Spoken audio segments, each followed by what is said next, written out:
Now, talking to the Sunday Times Star magazine this weekend, American author David Sedaris says that the secret to his 18-year relationship with his partner Hugh is this: he never listens to a word I say. He has no idea who I am. Strange words, you might think, but have we ever felt we're still getting to know our partners? How well do we ever know our partners? Are there any big surprises sort of down the road? And that you lost your partner some years ago, but you were sort of known for being almost living in each other's pockets. You were very, very close. Big pockets. Very, very close, very, very intimate relationship. So Well, he was at home all day.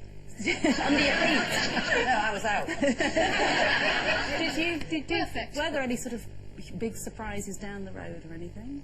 You know, he was the person I wanted to see at the train station, and I would look out the window and I think, oh gosh, yeah, he walks like that, doesn't he? And, you know, the person I wanted to go home with after the party. So, you know, I think it's very important, familiarity. I think there are two sorts of blokes. Get me off on this.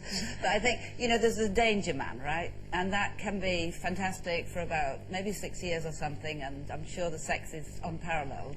And he's your opposite, and he's difficult, and he's going to wander. And then there's the feeling when you meet a guy that you've met him before, total familiarity, which is not boring, but which makes you a better person. Because it brings out all your good qualities. The other one brings out all the bad qualities. Yeah. Maybe exciting, maybe amazing, you know, you may be swinging from the chandeliers, but it's not for life. I think as well, it's nice to, you know, I always feel like with Ray, I know his heart and I know his moods, and I can tell if he's feeling hurt or if he's feeling sad. But I think not knowing them is also, not knowing everything keeps it fresh. Finding out new things about each other every day, especially like you say 10, 15 years down the line, keeps everything fresh. And, you know, there's certainly, he knows everything important about me, but the day-to-day things, I mean, if we went on Mr. and Mrs, we would be so lost. You know, because he hasn't got a clue. I mean, he wouldn't know what perfume I wear, even though he bought it for me. You know, just the kind of mundane things, he wouldn't have a clue. Well, I suppose as life, you know, to sort of, as you go down life's path together and life's events hit you, journey, you know, you do go through, I'm sure, financial ups and downs, and, you know, perhaps children get ill, or you lose your parents, and sort of each other's character must reveal itself in times of stress, I would imagine, in ways you can't really predict as well. So you can know somebody as well as you can in the good times, but I expect there might be, hopefully, some lovely surprises down the road that they are. He's just being provocative anyway. Basically, he's saying, the man is an enigma and I find out something new every day. No, that's great. Yeah, if you go through his pockets. I'm thinking that not listening, though, because, I mean, Mark never listens to me. He doesn't.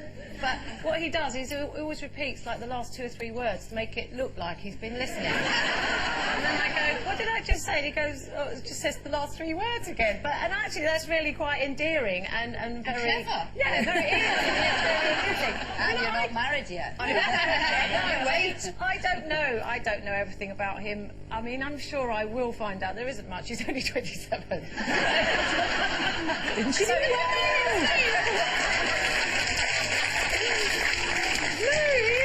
Hey, respect. Thank you very much.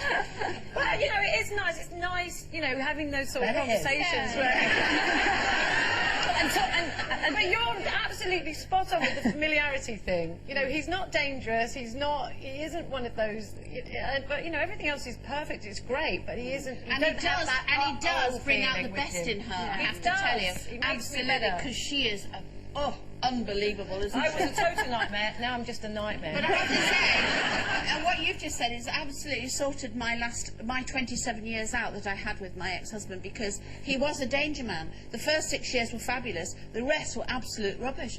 And the thing is, I should have known that, and he didn't bring out the best of me. And in fact, at the end of it, I didn't know who the hell he was. I didn't even know his name. He walked out, I thought, who was that? Who's been here all these years? So you're throwing his name tapes in, didn't you? Yes. Talking of younger men, we were talking of much younger men, 12-year-olds, this idea to give them sort of condom credit cards. What's your take on that? Can there be sex education at too early an age? Is it just reminded me of that story about the 2 7-year-olds outside, and one says to the other, there's a condom on the patio, and the other one says, what's a patio?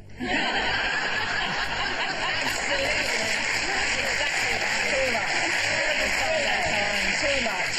it's going to be incredibly uncool, which is one thing you have to say about this government.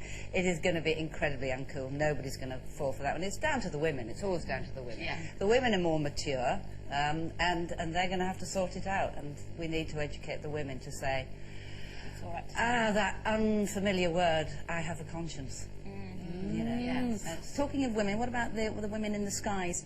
Particularly, we were talking about the glamour of the women who were sort of starting the aircraft. I've got an exercise book somewhere that says when I grow up I want to be an air hostess. I'm absolutely petrified of flying. I have to be knocked out. And I go very funny in airports. Yes, I get into a sort of trance. And I'm going to Mallorca and I check in at the Bangladesh department. They're going to charge you £1 to go to the toilet. And there's going to be people in there in the Mile High Club, aren't there? Boris Becker impregnating someone.